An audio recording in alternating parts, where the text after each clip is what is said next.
The first time I let myself breathe after Jenna died was the night I got tricked into believing it might all get better. My name's Rick Palmer. I'm 44 years old. I live in Everett, Washington. 5 months ago, my wife Jenna died from pancreatic cancer, and since then, it's just been me and our 12-year-old son, Caleb. Every day's been a fog of just pushing forward. Eat, work, sleep, repeat. Jenna and I built Rust Wheel Garage from nothing. One bay, one lift. I did the wrenching, she ran the office. Over 15 years, we turned it into a 14-location chain, doing classic car restoration all over the Pacific Northwest. Now I was running it alone, and honestly, I didn't give a damn about expansion plans or P&Ls anymore. Everything we built felt like scrap metal without her. That didn't stop her family from chiming in. Dana, Jenna's younger sister, kept showing up with self-help books and herbal tea like I was supposed to cry it all out and find peace in hot yoga or something. Her brother Doug said I needed to get out of my head before I dragged Caleb down with me. And then there were Jenna's parents, Ed and Lorraine, passive-aggressive as ever, all tight smiles and forced concern. They kept pushing this nature trip like it was some magic cure. A weekend away, Dana said.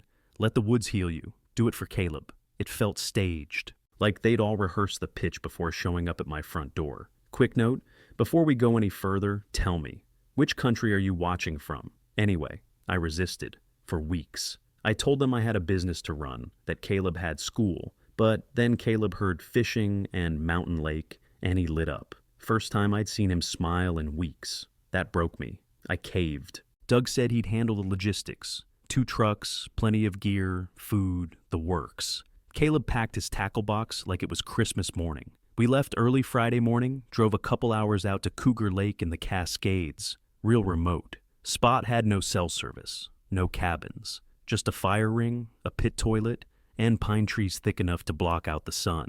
That first night, I almost let my guard down. Caleb roasted marshmallows with Doug's kids.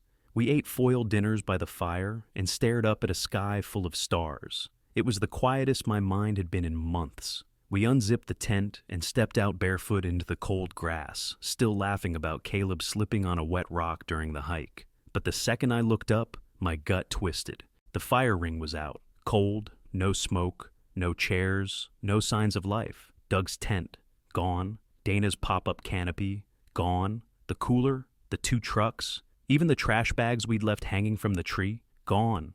I scanned the clearing once, then again. No footprints, no tire marks, nothing. Then I saw the paper, folded in half, sitting under a flat rock like it had been placed there just for me. I walked over and picked it up. Doug's handwriting, all caps. This is for the best. Trust me. That was it. Caleb came up behind me, rubbing sleep out of his eyes. Did they go into town or something? I didn't answer. He looked around again, slower this time. Where's the food? I didn't move. Couldn't. I was trying to do the math. There were 2 trucks last night. 2. If they just ran out for supplies or gas or whatever, they would have left one. You don't clear out 6 people and 2 full camps in silence without reason. The only thing left besides our tent was the fishing pole Caleb dropped near the stream last night. I crouched by the tent and yanked open the flap. 1 sleeping bag, our day packs.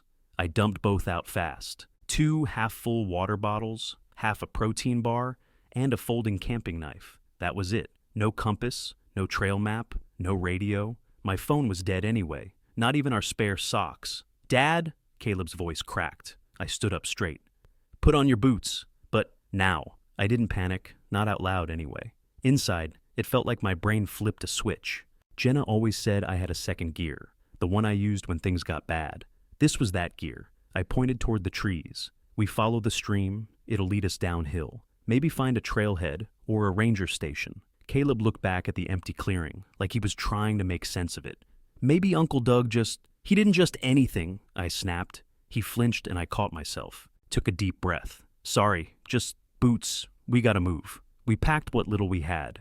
I made Caleb drink half his water before we left. I tied the protein bar in a bandana and clipped it to my belt. I kept the knife in my jacket pocket. The sun was still low, cutting long shadows through the trees as we started walking. I kept us close to the stream. The brush was thick, but there was just enough space to walk without hacking branches. About a mile in, Caleb broke the silence. You think we'll see a bear? No, I said. Too noisy. We're fine. Did you bring the flare gun? I didn't answer. He didn't ask again. I watched the trees, listened for anything. A truck, a chainsaw, an engine, even voices, but there was nothing. Just the water running and our boots crunching leaves. After another hour, we stopped so Caleb could rest. I gave him a sip of water and chewed on a piece of pine bark to keep the taste of panic out of my mouth. That note wasn't a mistake. Doug didn't forget us. This was planned. All of it. Who the hell does that? Who loads up their kids, drives 45 miles into the Cascades, sets up camp, roasts marshmallows with you, then vanishes before sunrise, and leaves a 12-year-old behind? I felt rage crawling up my spine, tight and hot, but I couldn't lose it. Not in front of Caleb. We kept moving. By late afternoon, the light was starting to fade. Caleb tripped twice. His knees scraped and muddy. I carried his jacket so he didn't overheat. He didn't complain once, just kept walking behind me. We stopped at a small bend in the stream to camp. I boiled water in the aluminum cup over a small fire I scraped together with pine needles and flint. No tents, just sleeping bags under a tree. Caleb ate a third of the protein bar. I made sure he took the biggest bite. As he lay down, he whispered, "Do you think they'll come back for us?" I didn't say anything. Instead, I sat against a tree, knife in my hand, staring into the fire like it could give me an answer. I wasn't waiting for rescue anymore. I was planning for war. I kept the knife in my hand all night. At first light, I woke Caleb and packed up the tent. He didn't ask questions, just rolled his sleeping bag and put on his jacket. We started walking. I carried the pack and gear. Caleb carried his water and the remaining half of the protein bar. I made him take a bite every few hours and sip water every time he stumbled. I didn't touch mine. He didn't notice. We followed the stream south. I wasn't sure it'd lead us anywhere, but downhill usually meant life. Roads, cabins, hikers, someone. By that second night, we were both dragging. I tried to joke, told him I'd never let him skip leg day again. He smiled, barely, slept curled up next to me with his head on my jacket. I stayed awake again. The bar was gone by morning. Day 3, my stomach felt like it was trying to eat itself. Every muscle burned. I kept seeing food that wasn't there. A candy wrapper on the trail that turned out to be a leaf. A shiny red label near a log that was just fungus. Around noon, I spotted something purple off the path. Low shrubs, maybe 20 yards into the brush. I told Caleb to stay put and made my way over. Huckleberries. Not a lot, but enough.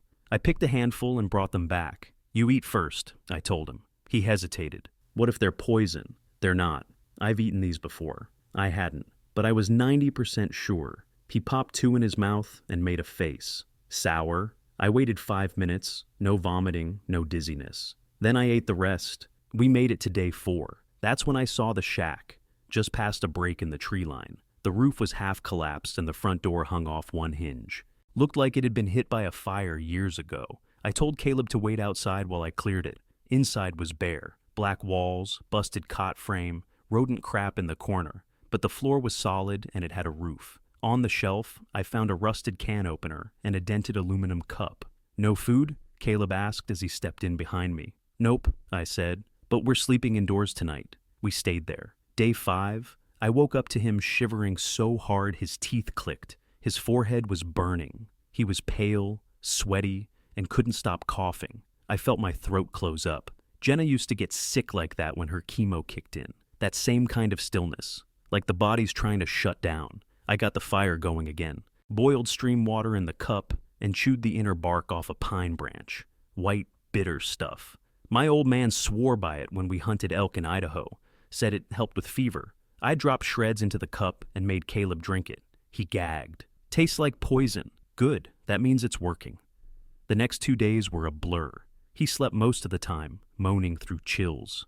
I wiped him down with my shirt, kept the fire going, boiled more water. I chewed bark with him, kept him warm, talked to him even when he couldn't answer. On day 7, he sat up, just like that. No warning. His face was pale, but his eyes were open. "I'm thirsty," he said, barely above a whisper. I froze. I couldn't move for a second. Then I poured water into the cup with shaking hands and handed it to him. He drank. I turned away, but the tears came hard, shoulders shaking, fists clenched. I buried my face in my hands and sat there like that for maybe 2 full minutes. When I looked back, he was still watching me. Didn't say anything. He didn't have to. By day 10, my body felt like it belonged to someone else. My legs moved, but I couldn't feel them. My shoulders burned from hauling gear, from catching Caleb every time he stumbled. That morning, I saw it, a faint gray column pushing up through the tree line about a mile east. Smoke, not ours.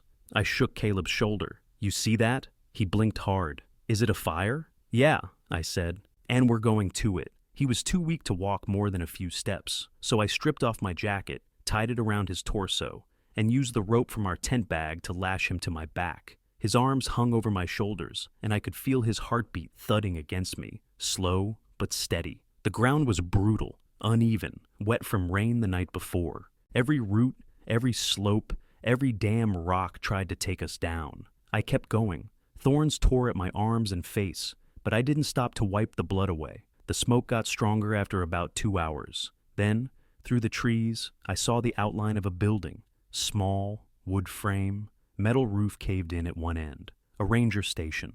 I pushed through the last bit of brush and nearly fell when I hit the clearing. The front door was hanging half open. Inside, everything smelled like dust and mold. A broken desk.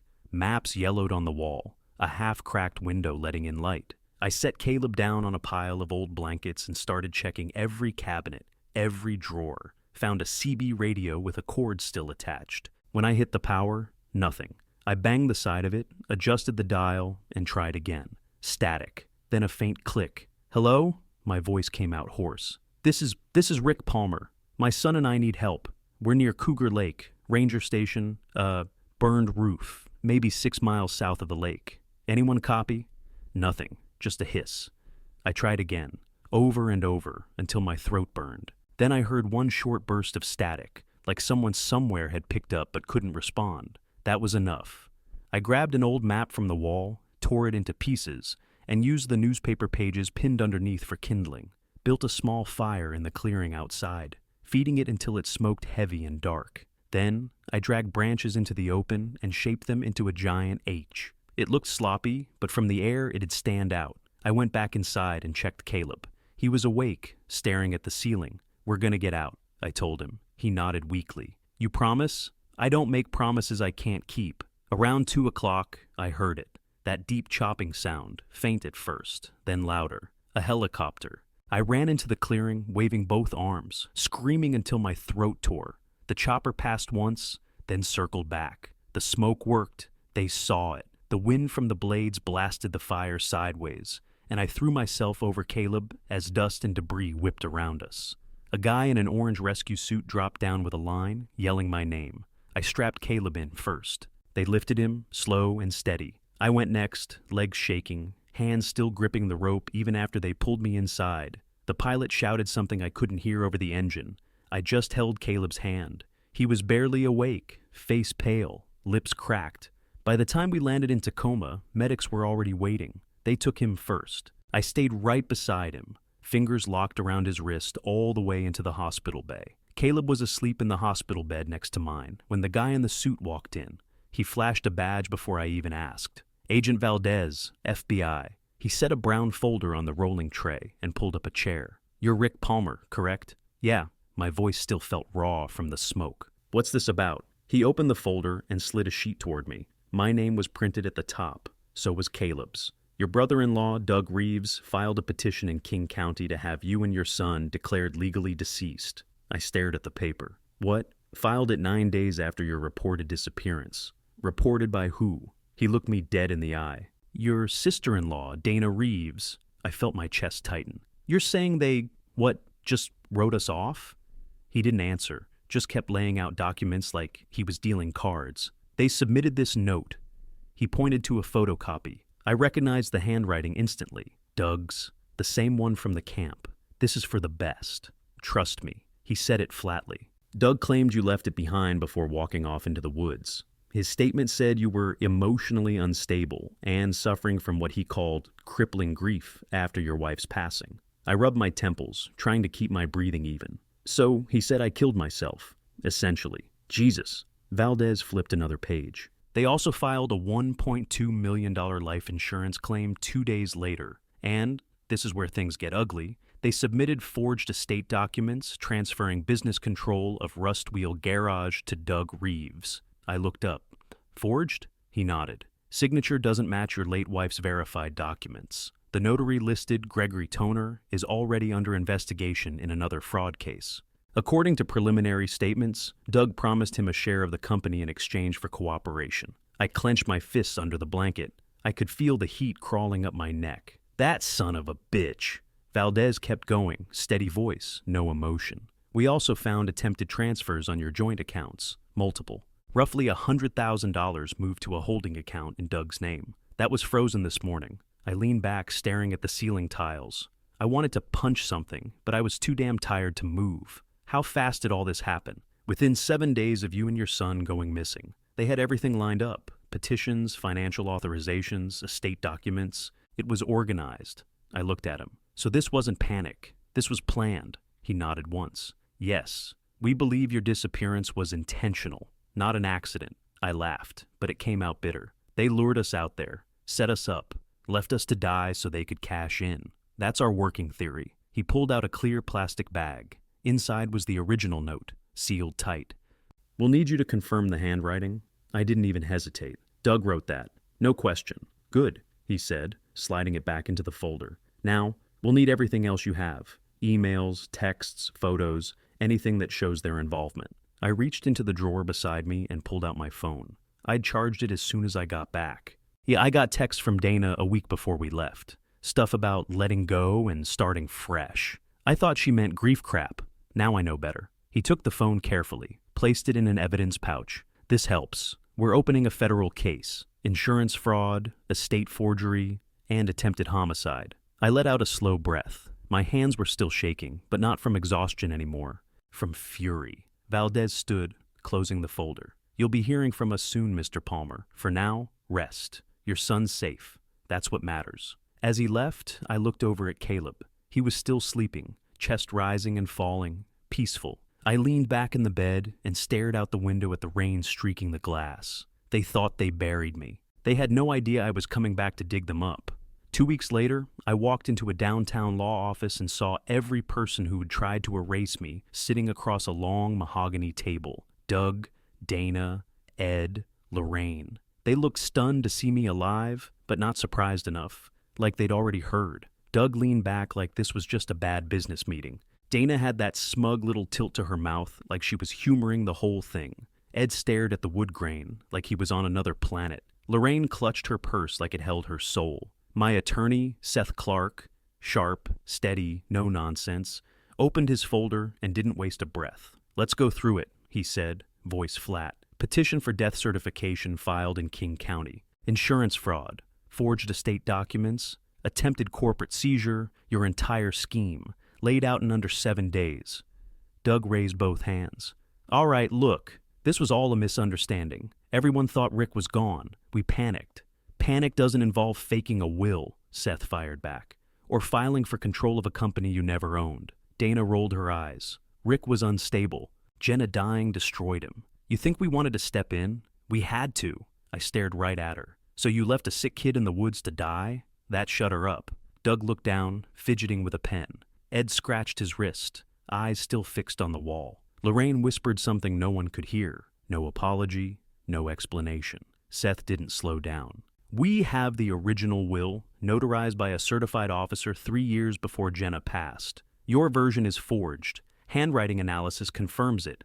And the notary, Greg Toner, gave a full confession. Doug's voice cracked. Greg's a liar! Seth didn't flinch. Greg gave us emails, texts, voicemails. He flipped because he knows he's going down either way. He just didn't want to go alone, Dana finally snapped. You think this is all him? Come on, Rick. You weren't okay. You still aren't. You disappeared. We were trying to protect Caleb. By dumping him in the forest with no food, I leaned forward. Don't give me the concern act. You packed up 2 trucks, took every resource, left a note, and ran. Doug muttered. We thought you'd come back. You never looked, I shot back. You didn't call search and rescue.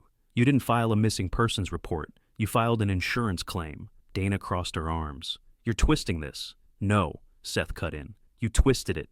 And now you're caught.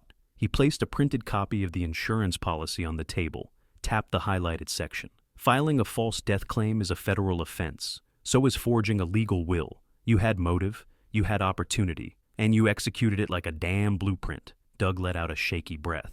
We didn't mean for anyone to get hurt. I almost laughed. You left my son to die. He had a fever for 3 days. I thought he'd die in my arms. No one spoke. Lorraine blinked hard and looked at the ceiling like she might cry, but nothing came. Ed stayed frozen, hands folded, lips pressed tight. Seth stacked his files, calm as ever. The FBI will take it from here. Charges have already been initiated. You'll receive formal notice by end of week. Dana stood up like she wanted to storm out, but no one followed. She hesitated, then sat back down. They were done, and they knew it. I pushed back my chair and stood. Didn't say goodbye, didn't look at any of them again. Just walked out of that room like a man who came back from the dead. By the next morning, it was everywhere. Local TV, then the Seattle stations, then national news picked it up. Headline after headline, widower and son abandoned in the wilderness. Family attempted $1.2 million insurance scam. I pulled into the shop around 8 a.m. and found reporters blocking the damn lot. Cameras in my face, boom mics dangling like I was a celebrity. I didn't give them much. Just stood by the garage door, grease still on my hands, and said, "We survived. We're telling the truth." That was it. No questions, no interviews. I walked back inside, slammed the door, and got to work like it was any other Tuesday. A month later, the FBI showed up with cuffs for Doug and Dana. Middle of the day. Dana was in a yoga outfit, still holding her reusable coffee cup.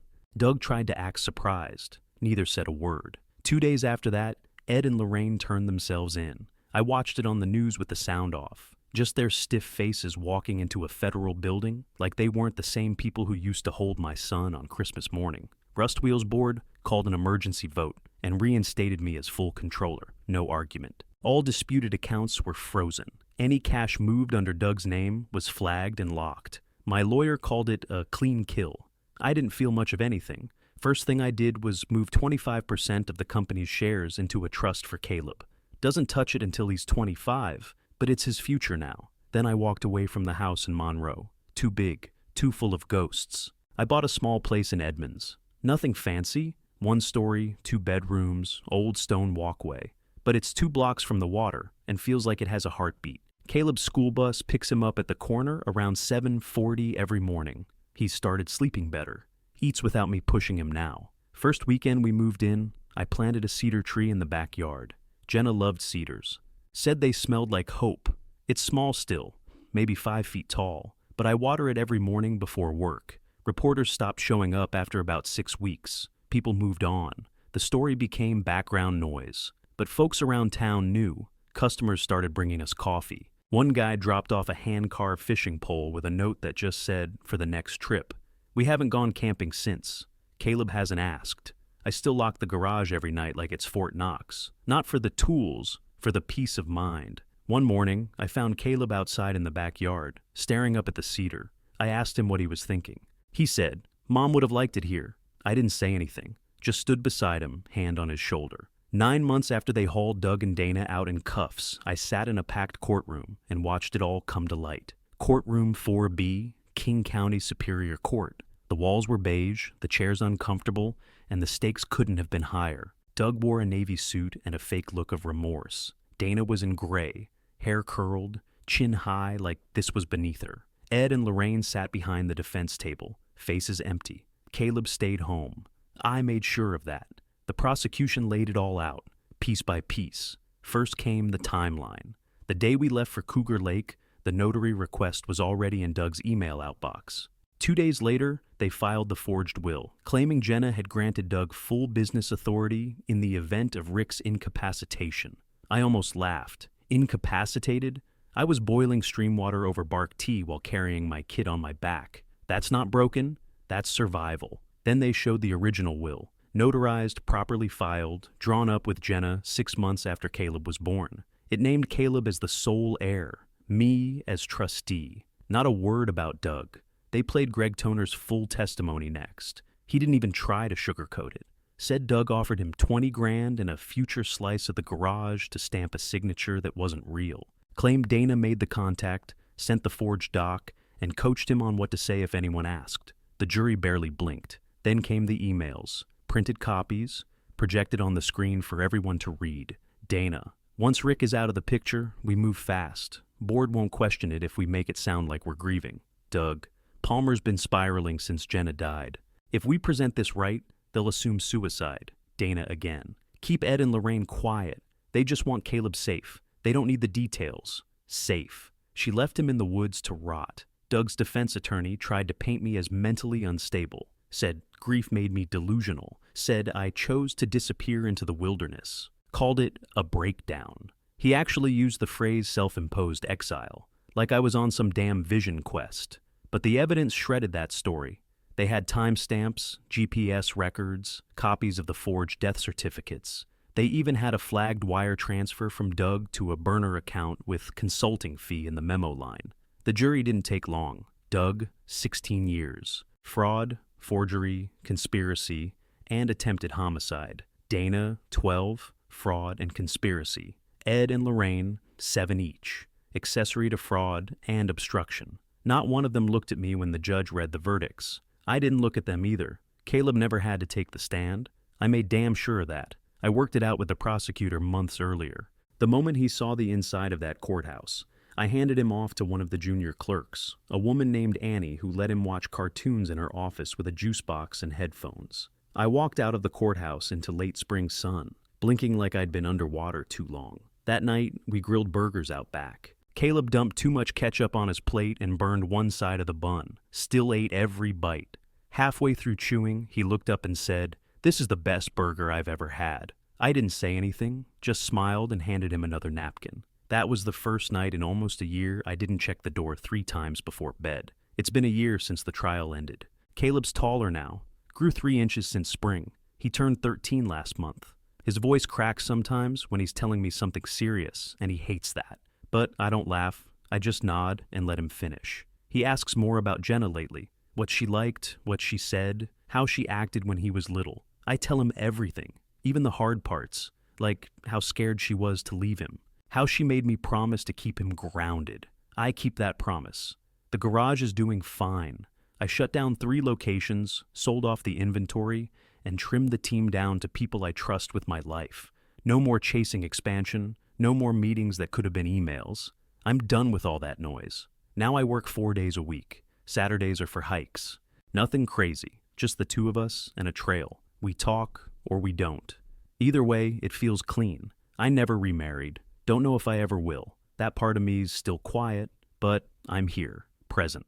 I make Caleb's lunch every morning. Turkey, cheddar, always too much mayo, and he groans about it like I'm committing a crime. Still packs it in his backpack without complaining. Some nights, I see that he leaves a flashlight on by his bed. Doesn't say why. I don't push. I just check the batteries and make sure it still works. People talk like betrayal breaks you. Like once it hits, you never trust again. But that's not it. It's worse than that. It strips things away. And sometimes that's the point. Jenna's family showed me who they really were. The smiling dinners, the family vacations, all of it. Just surface. When it counted, when it really counted, they cashed us out and left us for dead. That part still stings. Probably always will.